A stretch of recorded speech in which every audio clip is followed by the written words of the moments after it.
कृष्णं कमलपत्राक्षं पुण्यश्रवणकीर्तनं वासुदेवं जगद्योनिं नौमि नारायणं हरिम्। పన్నీటి కాలువలు పారీని జూడరే, అన్నిటా కొండ వంటి శ్రీహరి మీదను. పన్నీటి కాలువలు పారీని జూడరే, అన్నిటా కొండ వంటి శ్రీహరి మీదను. ఎన్ననభిషేక మంత్రాలివి చెప్పిరు వినవే, తిన్నని పునుగు కాపు దేవునికి నేడే శుక్రవారము నెలతలాల. కోడిమి సేవ చేయరే పునుగు కాపు, నేడే శుక్రవారము నెలతలాల. రాలీని కప్పుర రజనిదే చూడరే, నీలి మేఘము వంటి నీ నీరజాక్షుపై.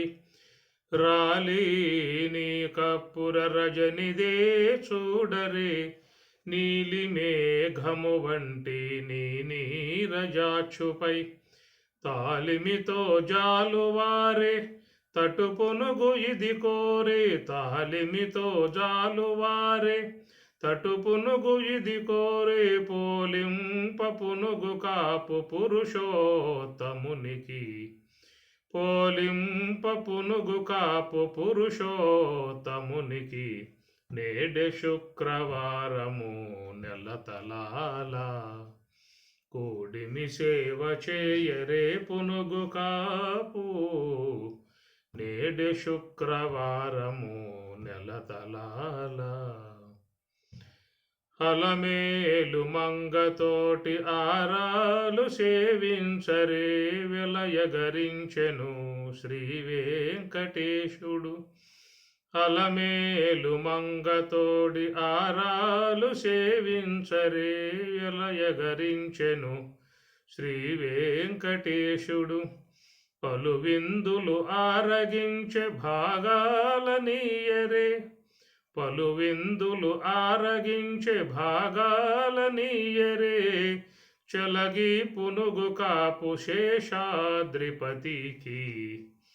చలగి పునుగు కాపు శేషాద్రిపతికి. నేడే శుక్రవారము నెలతలాల, కోడిమి సేవ చేయరే పునుగు కాపు, నేడే శుక్రవారము నెలతలాల. నేడే శుక్రవారము నెలతలాల.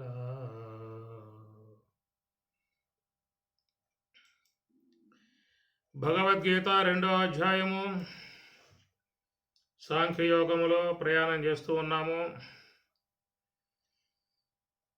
జాతస్య హి ధ్రువో మృత్యుః, ధ్రువం జన్మ మృతస్య చ.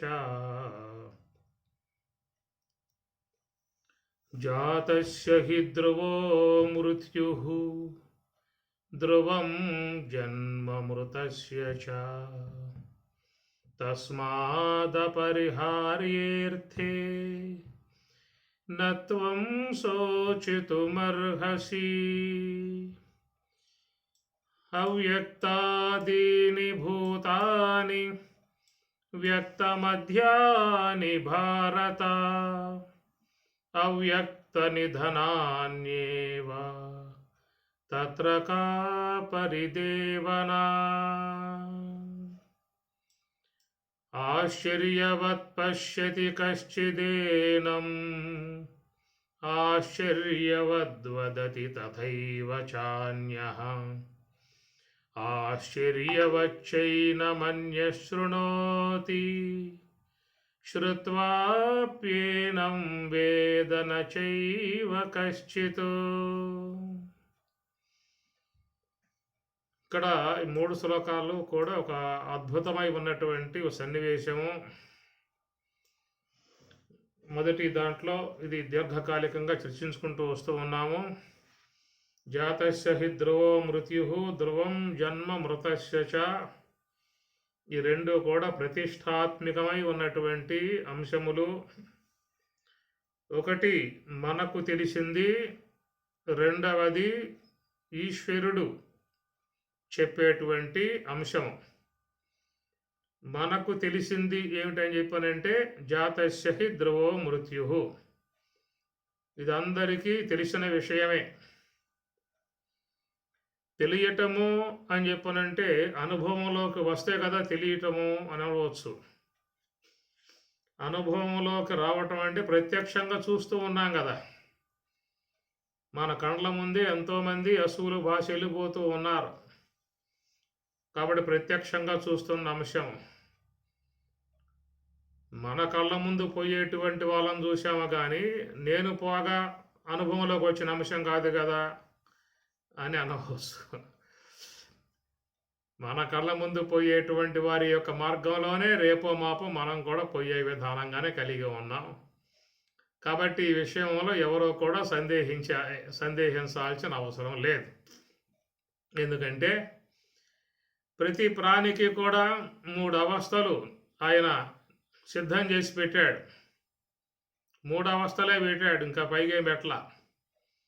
కాబట్టి లోకంలో మనం చూస్తున్నాం, బాల్యం, యవ్వనం, వృద్ధాప్యం వచ్చేసరికి అందరు వెళ్ళిపోతున్న విషయం. కాబట్టి అదే మార్గంలో మనం కూడా పోతున్న విధానము బాల్యం, యవ్వనం, వృద్ధాప్యం.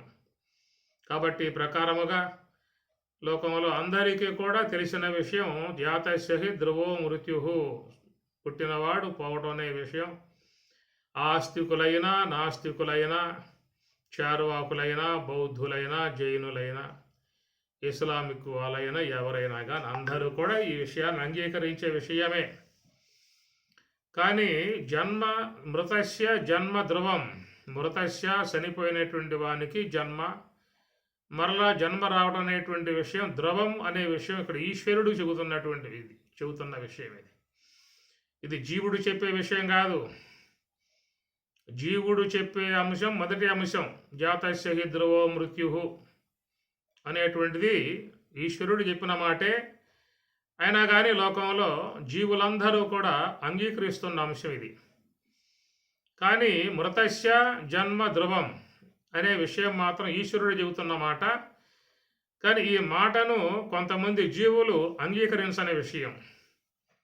మరలా పుట్టబోయేదేమిటి అనే విషయం మీద చాలామంది సందేహించి, కాబట్టి ఈ విషయంలో మాత్రం జీవులు వ్యతిరేకరిస్తూ ఉన్నారు.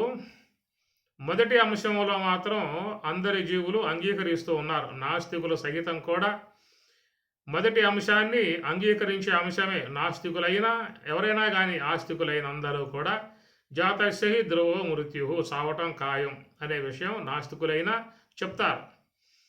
కానీ మృతస్య జన్మ ధ్రువం అనే విషయం కాడ మరి ఈ యొక్క మానవులు సందేహిస్తున్న విషయము. కానీ ఈ విషయాన్ని ఇక్కడ ఈశ్వరుడు చెబుతున్న అంశం ఇది. ఎందుకంటే పోయిన తర్వాత మళ్ళా పుట్టడం అనేటువంటి యొక్క ఎరుకలో ఉన్న అంశము ఈశ్వరునికి. ఎందువల్ల అంటే జన్మలను ప్రసాదించేది ఆయన కాబట్టి. ఏ జీవులు కర్మలు ఆచరిస్తారో వాళ్ళ కర్మానుగుణ్యముగా దేహములు ప్రసాదించేది ఈశ్వరుడు. కాబట్టి కర్మల వల్ల కదా పుట్టేది అనేది నిరీశ్వరవాదులు చెప్పేటువంటి మాట.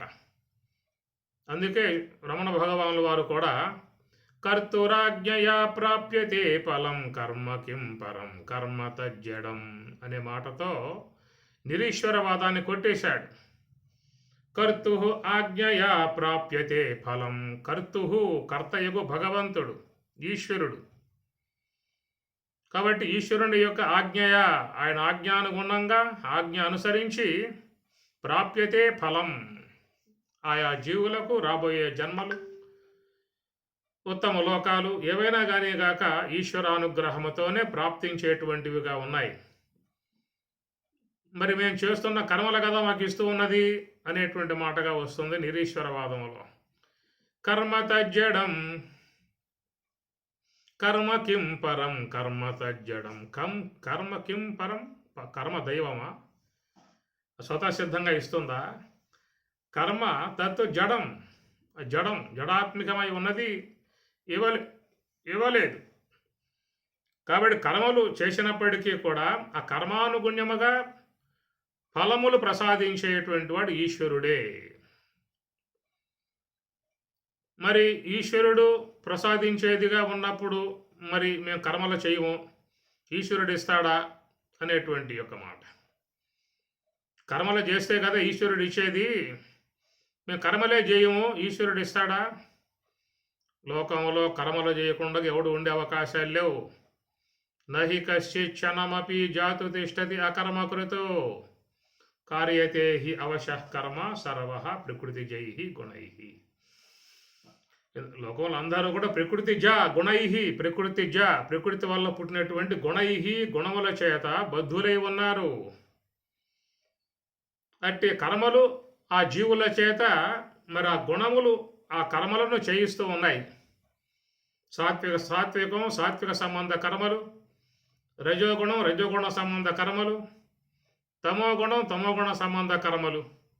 విధముగా జీవుడు ఆ గుణములకు బద్ధుడై గుణముల చేత లాగబడి కర్మలను ఆచరిస్తూ ఉన్నాడు. నహి కశ్చిత్ క్షణమపి జాతు తిష్టతి అకర్మకృత్. కర్మ చేయకుండా లోకంలో ఏ ప్రాణి కూడా లేడు. అందువల్ల ఆ కర్మ లంపటంలో తగులుకుని ఉన్న విధానమే అని భగవంతుడు చెప్తున్నమాట. ఇదే అంశాన్ని మరి భర్తృహరి కూడా దేవతల సహితము కూడా కర్మకు బద్ధులే ఉన్నారనే మాట వాడతాడు. బ్రహ్మాయేన కులాలవత్తు నియమితో బ్రహ్మాండ బాండోదరే విష్ణు ఏన దశావతార గహనే చెప్తో మహాసంకటే రుద్రో ఏన కపాలపానిపుటకే భిక్షాటనం సేవతే సూర్య భ్రామ్యతి నిత్యమేవ గగనే తస్మై నమః కర్మనే అన్నాడు భర్తృహరి. తస్మై నమః కర్మనే, ఓ కర్మ నీకు నమస్కారము అన్నాడు. ఓ కర్మదేవత నీకు లోబడే సకల దేవతలు కూడా ఉన్నారన్నాడు. బ్రహ్మాయేన కులాలవత్ నియమితో బ్రహ్మాండ బాండోదరే. ఈ బ్రహ్మాండ బాండోదరమునందు బ్రహ్మదేవుల వారు కులాలవత్తు అనగా కుమ్మరివాడులాగా, ఎట్లా కుమ్మరి మట్టితో ఘటాలు చేస్తూ ఉంటాడు, అట్లాగా ఈ కుమ్మరి కూడా ఈ మట్టితోనే ఈ దేహాలు తయారు చేస్తూ ఉన్నాడు. కాబట్టి కులాలవత్ నియమిత విష్ణు ఏన దశావతార గహనే చెప్తో మహాసంకటే. మహాసంకటములై ఉన్నటువంటి మహాగహనమై అరణ్యమై ఉన్నటువంటి అవతారములు ఎత్తటం, ఎక్కడెక్కడో అవతారాలు ఎత్తి ఆయా దుష్టులను సంహరించి శిష్టులను కాపాడుతూ ఉండే విధానముగా ఆ విధము దశావతారములు ఎత్తుతూ ఉన్నటువంటి కర్మ విధానముగా ఆయన ఉన్నట్లుగా. రుద్రో ఏన కపాలపాని పుటకే భిక్షాటనం సేవతే. రుద్రుడు కపాలపాని పుటకే ఆ యొక్క పాని అరచేతి యందు కపాలం పెట్టుకుని భిక్షాటనం సేవతే, ఆయన భిక్షాటనం చేస్తూ ఉన్నాడట. ఇదంతా ఏమిటంటే అందరూ కూడా కర్మకు లోబడి ఉన్న విధానముగా చెప్తున్నమాట. తస్మై నమః కర్మనే అన్నాడు. ఈ విధముగా మరి మహా దేవతల సహితము కూడా కర్మకు లోబడి ఉన్న విధానం ఉన్నప్పుడు ఇక మానవుల విషయం చెప్పేదేమున్నది? క్షణమపి జాతు తిష్టతి అకర్మ కురుతు. కర్మ చేయకుండా లోకంలో ఎవరూ కూడా ఉండే అవకాశాలు లేవు. ఈ ప్రకారంగా కర్మలు చేసినప్పుడు ఆ తత్సంబంధమై ఉన్న కర్మలకు ఫలితములను ఈశ్వరుడు ప్రసాదించాల్సిందే. చేతనాత్మికమై ఉన్నటువంటి ఈశ్వరుడు ప్రసాదించాల్సి ఉంటుంది. అందుచేత కర్మ కిం పరం కర్మ తత్ జడం. కర్మ పరమ, అదేమన్నా దైవమా? అది జడాత్మికమై ఉన్న కర్మ స్వతసిద్ధంగా ఎట్లా ఫలితాలు ఇస్తుంది? కర్తు ఆజ్ఞయా ప్రాప్యతే ఫలం. ఇది ఈశ్వరుడు ఇవ్వాల్సింది అని చెప్పిన అన్నారు. కాబట్టి ప్రకారముగా జీవులు ఆయా జన్మలలో చేసుకునేటువంటి కర్మలు ఉన్నాయి. కాబట్టి ఈ ప్రకారంగా నాస్తికులైనా ఆస్తికులైనా భక్తులైనా ఎవరైనా కానీ కాక లోకంలో కర్మలు చేయకుండా ఉండటం లేదు. మరి కర్మలు ఆచరిస్తున్నారు కాబట్టి ఆ కర్మ సంబంధమై ఉన్న సంస్కారములు సూక్ష్మదేహములు ప్రింట్ అవుతూ ఉన్నాయి. కాబట్టి ఎవరు ఏం చేశారో మొత్తం కూడా సూక్ష్మదేహం రికార్డ్ అంతా అయిపోయి ఉన్నది. సూక్ష్మ దేహంలో రికార్డ్ అయిపోతూ ఉన్నది. అది మనం ఈనాడు టెలిఫోన్లో మాట్లాడుతున్నాం అని చెప్పినంటే వైర్లెస్. ఇంతకుముందు ఫోన్లన్నీ కూడా వైర్తో ఉండేవి. వైర్లెస్ సెల్ ఫోన్లన్నీ కూడా వైర్లెస్. ఎక్కడో అమెరికాలో ఉన్నాడు, మీ కుమారుడు అమెరికాలో ఉన్నాడు, నీవు ఇండియాలో ఉన్నావు, ఆ నెంబరు కొట్టి మరి చేస్తున్నావు అని చెప్పినంటే అవన్నీ కూడా శబ్దములు ఆకాశంలో ప్రయాణం చేస్తూ ఉన్నాయి. కాబట్టి ప్రకారంగా ఈనాడు చూసినట్లయితే ఎన్ని లక్షల కోట్ల కోట్ల శబ్దములు అటు ఇటు ప్రయాణం చేస్తూ ఉన్నాయి ఆకాశంలో. ఎక్కడ ఇండియా, ఎక్కడ అమెరికా, ఎక్కడ రష్యా, ఎక్కడ ఈ భూమి కింద ఎక్కడో దేశం ఉన్నది, భూమి మీద ఉన్నది. అంత లెక్క ఉన్నటువంటి యొక్క వైరు యొక్క సంబంధం లేకుండానే నువ్వు మాట్లాడుతున్న మాట లేదా నువ్వు కనపడేటువంటి వీడియో రెండూ కూడా అక్కడ చేరిపోతున్నాయి అని చెప్పనంటే అన్ని ఆకాశంలో ప్రయాణం చేస్తూ ఉన్నాయి. కాబట్టి ఆకాశం శబ్దగుణం, ఆ శబ్దములన్నీ కూడా ఆకాశం నిశ్శబ్దం చేయబడ్డాయి. ఆకాశంలో ప్రింట్ అయిపోతూ ఉన్నాయి శబ్దాలన్నీ కూడా. కాబట్టి ఆ విధంగా ప్రయాణం చేస్తూ ఉన్నాయి, వాళ్ళని చేరుతూ ఉన్నాయి. కాబట్టి అంటే ఆకాశం యొక్క సంబంధంతో ఏర్పడ్డటువంటిది మన యొక్క సూక్ష్మదేహం. ఆకాశాంశముతో ఏర్పడ్డటువంటిది సూక్ష్మదేహం. ఆకాశాంశము, వాయువాంశము, ఈ రెండింటి యొక్క సంబంధముగా ఉన్న వస్తువు సూక్ష్మదేహం.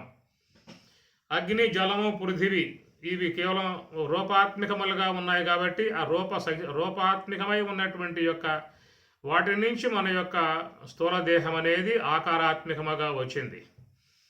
కాబట్టి నేత్రానికి దృశ్యమానముగా ఉన్నటువంటివి అగ్ని, జలము, భూమి. కాబట్టి మన యొక్క ఈ స్థూల దేహము కూడా నేత్రానికి విషయముగా గోచరించే విధానముగా వచ్చేసేసింది ఈ స్థూల దేహం.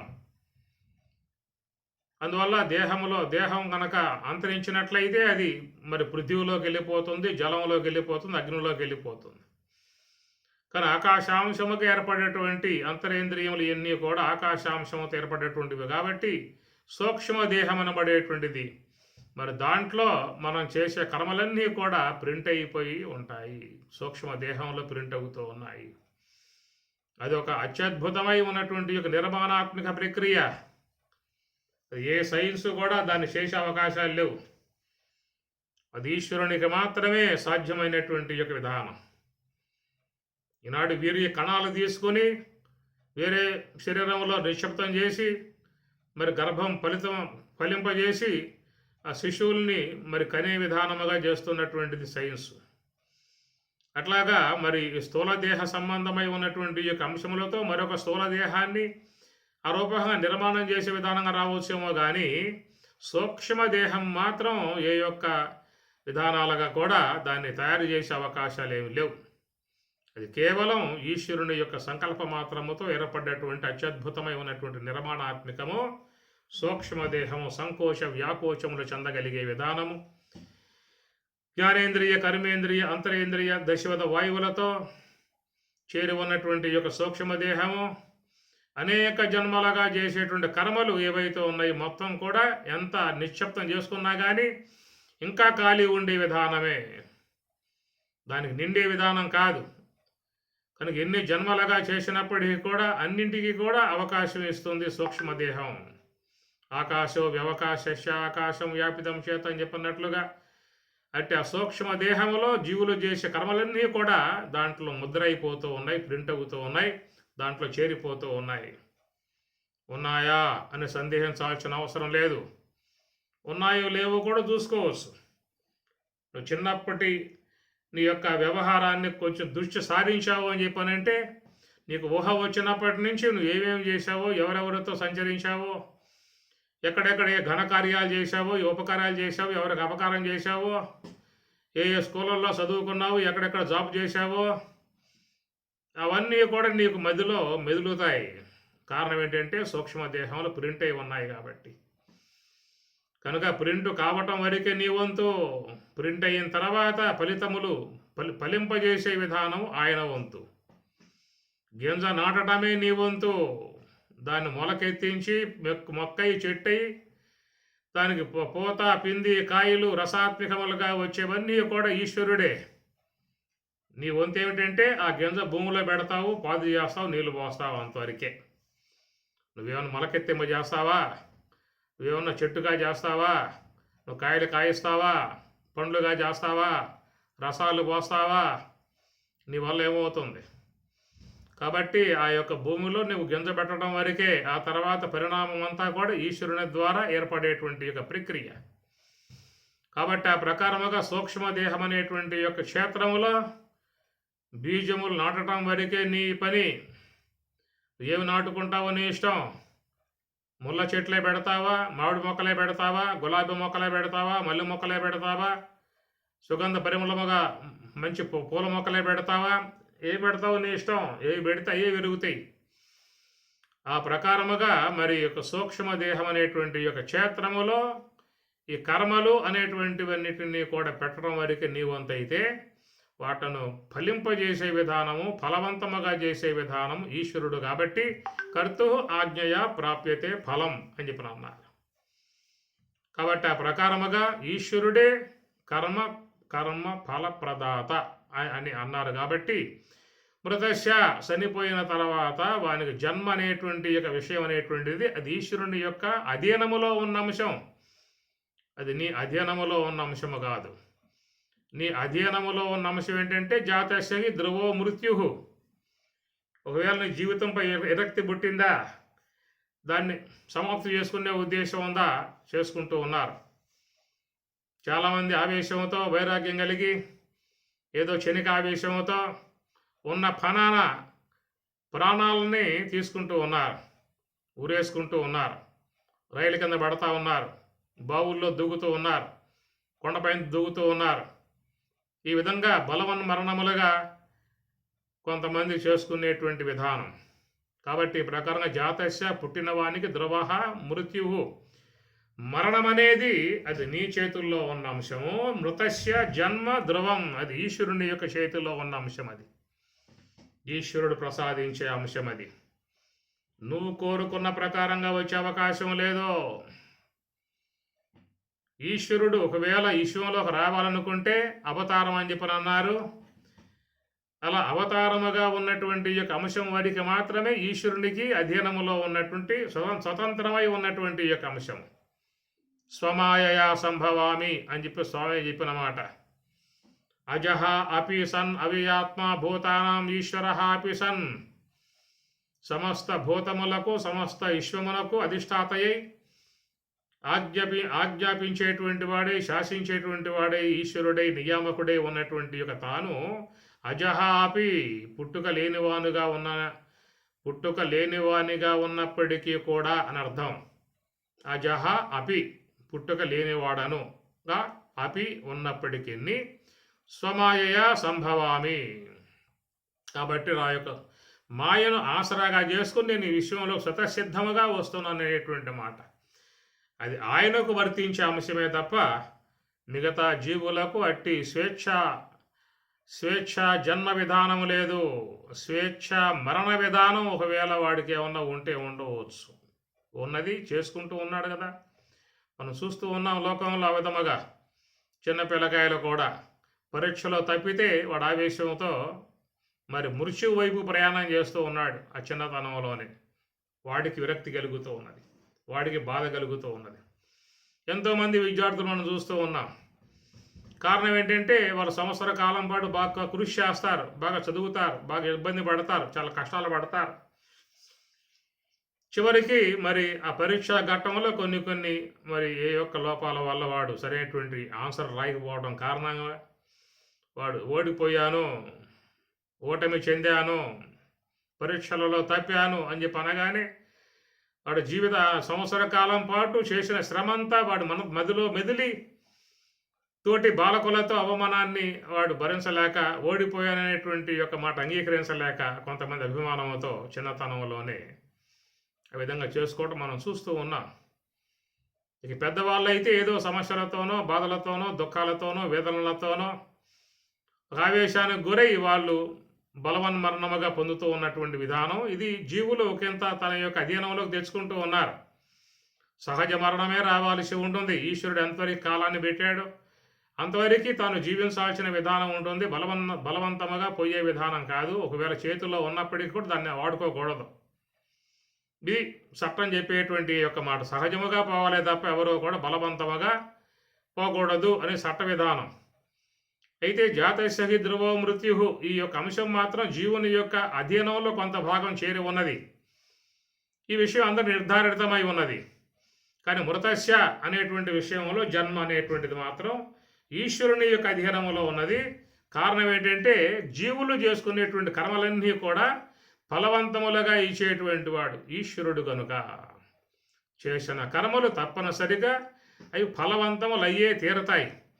అంటే ఆ కర్మలకు ఫలితముగా ప్రసాదించే విధానములో వాళ్ళకు ఎలాంటి యొక్క జీవితములు, ఎలాంటి దేహాలు ఇవ్వాలో అనేటువంటి యొక్క విషయం మీద అది ఈశ్వరుని యొక్క అధీనములో చేరి ఉన్నటువంటి అంశముగా ఇక్కడ చెప్పే మాట. తస్మాత్ అపరిహార్యే అర్థే, ఇది తప్పింపశక్యం కానటువంటి యొక్క విధానము. ఈ రెండూ కూడా ఎట్లయితే జాతస్య ధ్రువో మృత్యు, పుట్టినటువంటి వాడు మరణించే విషయంలో అపరిహార్యే అర్థే తప్పింపశక్యం కానిదై ఉన్నదో అనే విషయం, ఇది ఎవరో కూడా దీని నుంచి బయటపడే అవకాశాలు లేవు. అయితే ఇంకెక్కువ కాలం జీవించాలి, ఎక్కువ కాలం ఆయుష్ పెంచుకోవాలనే విధానాలలో మరి ప్రయత్నం చేస్తూ ఉన్నారు.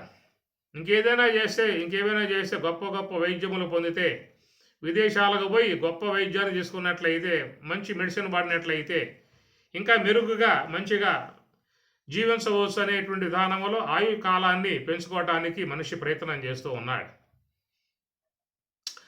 అట్లా పెరుగుతుందా, ఈశ్వరాజ్ఞయే నివర్తింపబడుతుందా అనే విషయం కూడా చర్చనీయాంశమే. అయినా కానీ అపరిహార్యే అర్థే తప్పింపశక్యం కానటువంటి యొక్క విషయం అనేది మాత్రం నిర్ధారితం. ఒకవేళ ఇంకా 10 ఏండ్ల కాలం పాటు 20 ఏండ్ల కాలం పాటు ఆయు కాలాన్ని పెంచుకున్న ఒకవేళ అప్పుడైనా పోవాల్సిందే, అపరిహార్య అర్థే అన్నాడు. ఎట్లయితే మరణము అనేటువంటి యొక్క విషయంలో అందరికీ కూడా దృఢ సంకల్పం, దృఢ భావన కలిగి ఉన్నదో అపరిహార్యే అర్థే, ఆ యొక్క విషయము మృతస్య జన్మ ధ్రువం అనే విషయంలో కూడా అపరిహార్యే అర్థే తప్పింపశక్యం కానటువంటి యొక్క అంశమే అయి ఉన్నటువంటిది. కాబట్టి తప్పనిసరిగా తిరిగి మరలా జన్మను పొందాల్సిందే అనేటువంటి మాట. అయితే ఈ విషయం మీద చాలామంది సందేహిస్తూ ఉన్నారు. నాస్తికులు ముఖ్యంగా జన్మ లేదని చెప్పి అంటూ ఉన్నారు. ఇతర ఆస్తిక సిద్ధాంతాలు కూడా దీన్ని నిషేధిస్తూ ఉన్నాయి. ఎవరు ఏం చెప్పినప్పటికీ కూడా భగవద్గీత ఈశ్వరవాణి, వేదవాణి ఈశ్వరవాణి. భగవద్గీత అంటే వేద స్వరూపం, వేదవాణి ఉపనిషత్తుల యొక్క వాణి కాబట్టి కనుక ఈశ్వరుని యొక్క వాణి ఇదంతా కూడా. అందువల్ల పరమాత్మ ఎక్కడ ద్రవం అనే విషయముగా చెబుతూ ఉన్నాడు. కాబట్టి ఈ విషయాన్ని ముఖ్యంగా అందరూ కూడా గ్రహించి, ఈ విషయాన్ని ముఖ్యంగా అందరూ కూడా దృఢముగా నమ్మి తమ జీవన విధానాలని కొనసాగించుకోవాల్సి ఉంటుంది.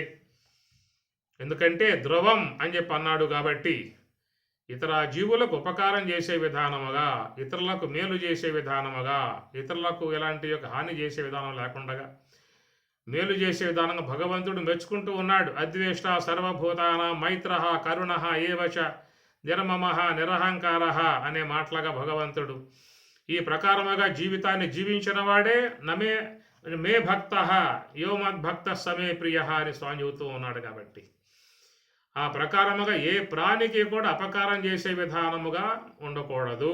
అపకారం చేయటము అది దోషయుక్తము.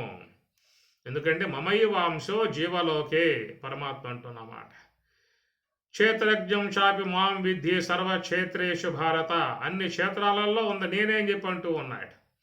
క్షేత్రజ్ఞం చాపి మాం విద్ధి సర్వక్షేత్రేషు అని అన్నాడు. సర్వమానవ దేహేషు అని చెప్పి అనలేదు.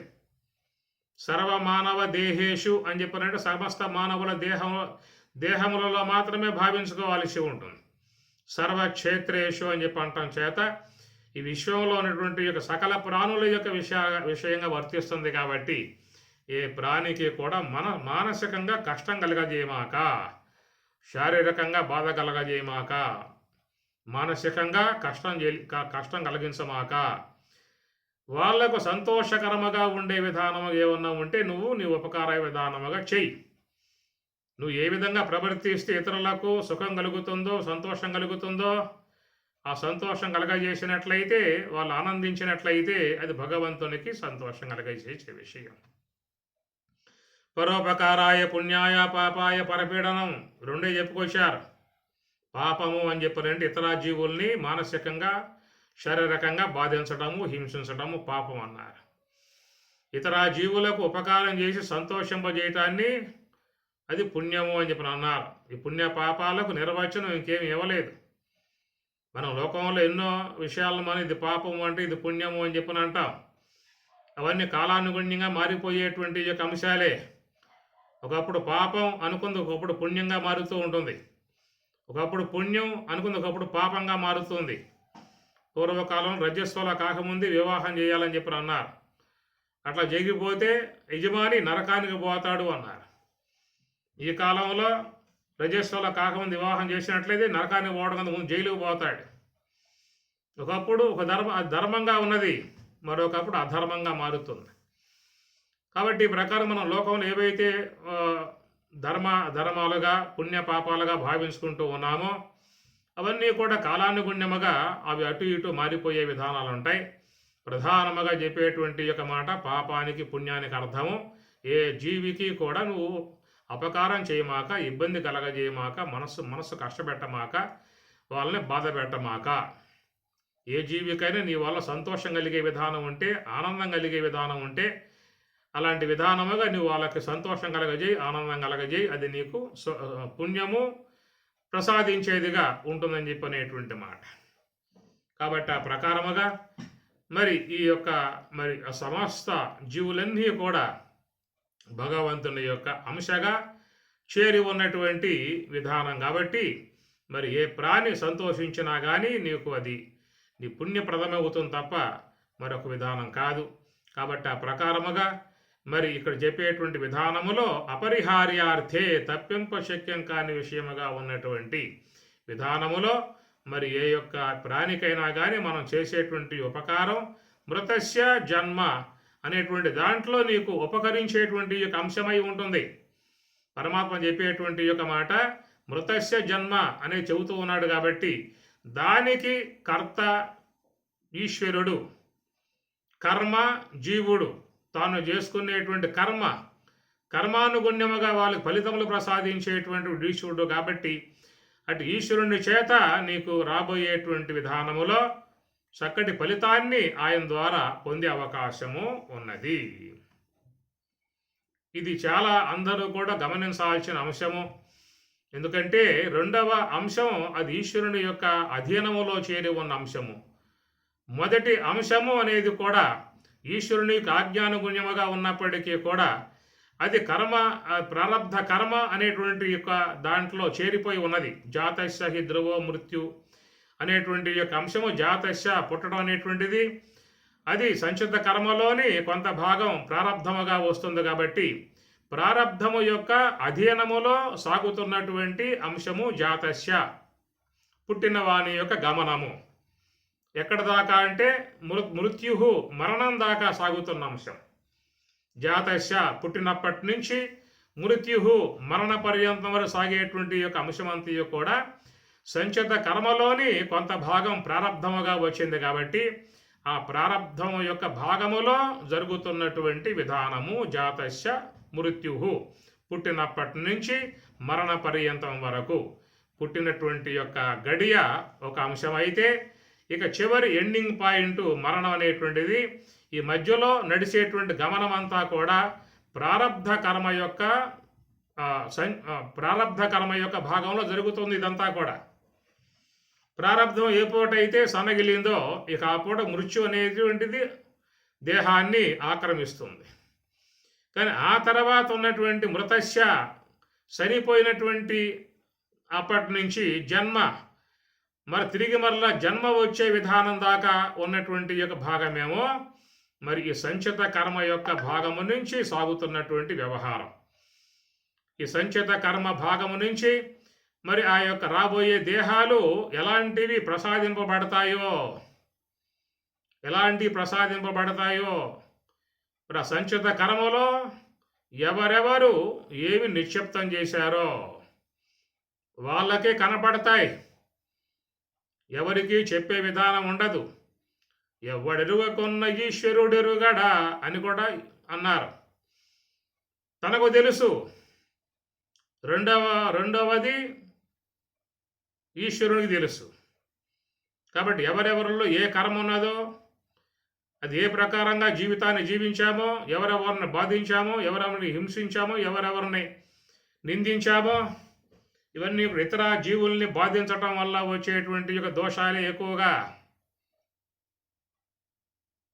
ఇతర జీవులకు మేలు చేసే విధానము, ఇతర జీవులకు అపకారం చేసే విధానం రెండే ఉన్నాయి జీవితంలో. ఇంకేమున్నాయి? జడ పదార్థాల విషయంలో మనం ప్రవర్తించే విధానం ఏమి లేదు. జడాత్మికముగా ఉన్నటువంటి యొక్క వస్తువులు మనం బాధిస్తున్నామనే అంశం అక్కడ లేదేక. ఏవైతే ప్రాణం కలిగి ఉన్నాయో, మనస్సు కలిగి ఉన్నాయో, మమకార భావాలు కలిగి ఉన్నాయో, వ్యక్తిత్వం కలిగి ఉన్నాయో, చేతనవంతం కలిగి ఉన్నాయో, ఈశ్వరాజ్ఞగా ప్రసాదింపబడినటువంటి యొక్క జీవనం కలిగి ఉన్నాయో, అలాగా జీవనం కలిగి ఉన్నటువంటి ప్రాణులు మన ఎదురుగా ఉన్నాయి. ఆ ఉన్నటువంటి యొక్క ప్రాణులకు మనం చేస్తున్నటువంటి చర్యలు అవి ఉపకార సంబంధముగా ఉన్న చర్యలు, అపకారముగా ఉన్న చర్యలు రెండే ఉన్నాయి.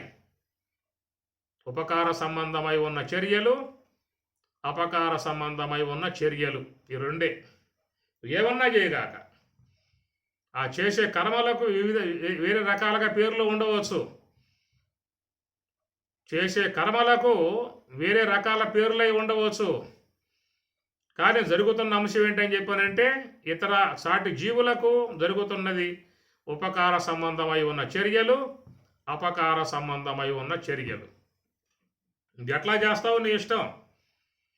ఏ గుణాలతో ప్రవర్తిస్తావు నీ ఇష్టం. దైవీ గుణాలు నీ వద్ద ఉన్నాయి, ఆసురీ గుణాలు నీ దగ్గర ఉన్నాయి. ఈ గుణాలని మరి ఏ గుణాలను వాడుకుంటావో అవి నీ ఇష్టం.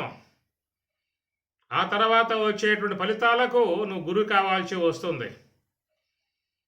కనుక దైవీ గుణాలకు లోబడి మరి ఇతరులకు ఉపకారముగా, ఇతరులకు మేలుగా, ఇతరులకు మనసుకి ఆనందకరముగా, ఇతరులకు సంతోషకరముగా జీవించే విధానముగా ఉన్నారు లోకంలో. వాళ్ళ కలిగేటువంటిది మరి ఆ యొక్క పుణ్య సంస్కారములుగా ఉన్నటువంటివి. వాటికి ఫలితములుగా ఈశ్వరుడు ప్రసాదించే విధానం ఉంటుంది. ఆసురీ గుణాలు పెట్టుకొని ఇతరులను, ఇతర జీవులను ఏదో రూపంగా బాధించే విధానముగా ఉన్నప్పుడు దాని ద్వారా వచ్చేటువంటి కర్మలు ఆ క్రియారూపమై ఉన్నటువంటి యొక్క వాళ్ళనే చేరుతూ ఉన్నాయి. ఈ ప్రకారముగా మనిషిలో, వ్యక్తిలో కలిగేటువంటి యొక్క ప్రవృత్తి అనేటువంటిది రెండు రకాలైనటువంటి యొక్క గుణచర్యలుగా ఉన్నటువంటివి. అవి ఆసురీ గుణాల సంబంధంతో జరిగేటువంటి యొక్క ప్రక్రియ, దైవీ గుణాల యొక్క సంబంధంతో జరిగేటువంటి ప్రక్రియ. ఈ రెండింటి ద్వారా ఇతర ప్రాణులు సంతోషపడే విధానమేమో దైవీ గుణాల యొక్క క్రియల ద్వారా ఉంటుంది. ఇతర జీవులు బాధపడే విధానమేమో ఆశ్రయ సంబంధమై ఉన్న గుణాల ప్రయోగము చేత ఉంటుంది. ఈ ప్రకారముగా మరి లోకంలో జీవులు ఈ ప్రయోగాత్మకముగా, ఆశ్రయ సంబంధ గుణ ప్రయోగాత్మకముగా, దైవీ సంబంధ గుణ ప్రయోగాత్మకముగా వ్యవహరించినప్పుడు దాని ద్వారా వచ్చేటువంటి యొక్క కర్మలు సూక్ష్మదేహంలో పడ్డప్పుడు ఆ సూక్ష్మదేహములో పడ్డటువంటి ఆ సంచిత కర్మలే మృతస్య జన్మ, చనిపోయిన పర్యంతం నుంచి మరలా జన్మకు వచ్చే పర్యంతం వరకు ఆ సంచిత కర్మ భాగము నుంచే మరి ఆ యొక్క ఆ జీవికి వెంటాడే విధానం ఉంటుంది. ఆ ప్రాణి మరి ఆ యొక్క సుకృత కర్మ అనుసరించి ఉత్తమ లోకాలు, స్వామి చెప్పినట్లుగా తేతం భుక్తవా స్వర్గలోకం విశాలం అనే మాటలు గీతలో వస్తూ ఉన్నాయి. కాబట్టి అట్లాంటి వారు మరి ఉత్తమ లోకాలకు పోయే విధానంగా కూడా రావచ్చు. అటని యాంతి దేవరతా దేవాన్ అన్నట్లుగా ఆయా దేవతలను ఆరాధించిన విధానం ఉన్నట్లయితే ఆయా దేవతా సంబంధమై ఉన్న అనుగ్రహానికి పాత్రులై చాలా కాలం వాళ్ళ లోకాల్లో ఉండే విధానం కావచ్చు. కాబట్టి ప్రకారముగా మరి ఆ ప్రాణి తాను వ్యవహరించేటువంటి విధానములో ఆ వచ్చేటువంటి యొక్క సుకృత దుష్కృత కర్మలు అనబడేటువంటి సూక్ష్మదేహంలో పడ్డప్పుడు ఆ సూక్ష్మదేహంలో పడ్డటువంటి సంచితం అనబడేటువంటి భాగము నుంచి సాగేటువంటి ప్రయాణము మృతస్య చ జన్మ, ఆ వైపుకు పోతుంది అది. సంచిత కరమేమో మృతస్య, చనిపోయిన తర్వాత జన్మ అనేటువంటి యొక్క వైపుకేమో సంచిత కర్మ అనేటువంటి భాగం ప్రయాణం చేస్తుంది. జాతస్య హి ధ్రువో మృత్యు, అనగా జాతస్య పుట్టినటువంటి యొక్క దాని నుంచి మృతస్య చనిపోయే పర్యంతం వరకు ప్రారబ్ధం అనేటువంటిది ఏమో ప్రయాణం చేస్తుంది. రెండు గమనించాల్సినటువంటి యొక్క అంశము. కాబట్టి ప్రారబ్ధం అనేటువంటి జాతస్య హి ధ్రువో మృత్యు అనేటువంటి దాంట్లో ఈ ప్రారబ్ధం అనేటువంటిది ఫిక్స్డ్, నిర్ణయం అయిపోయింది. వీడికి నిర్ణయం అయిపోయింది. ఇక ఆ భాగం దేహం ద్వారా వచ్చేసేసింది. కాబట్టి ఆ యొక్క దేహంతో నిక్షిప్తమై ఉన్నటువంటి ప్రారబ్ధము ప్రజెంట్లో అది వచ్చేస్తుంది. ఇక సుఖము, దుఃఖము, లాభము, నష్టము, జయము, అపజయము, వేదన, బాధలు అనేక రూపాలుగా కంటిన్యూమై వెళ్ళిపోతుంది. విడిచిన బాణం లాంటిది ప్రారబ్ధం వెళ్ళిపోతుంది. ఇక కానీ ఆ రెండవ అంశముగా ఉన్నటువంటి దాని భాగంలో మాత్రం అక్కడ మనం చేరి ఉన్నాం. అనగా మనం జీవిస్తున్నటువంటి జీవన సరళి అది దైవీ గుణాలతో కానీ ఆసురి గుణాలతో కానీ మిళితమై మనం వ్యవహరించేటువంటి జీవన విధానము అది సంచిత భాగముగా చేరి ఆ సంచిత కర్మ అనేటువంటిది ఈశ్వరుని యొక్క అధీనము నుంచి కర్తు ఆజ్ఞయా ప్రాప్యతే ఫలం, కర్తయగు భగవంతుని యొక్క ఆజ్ఞగా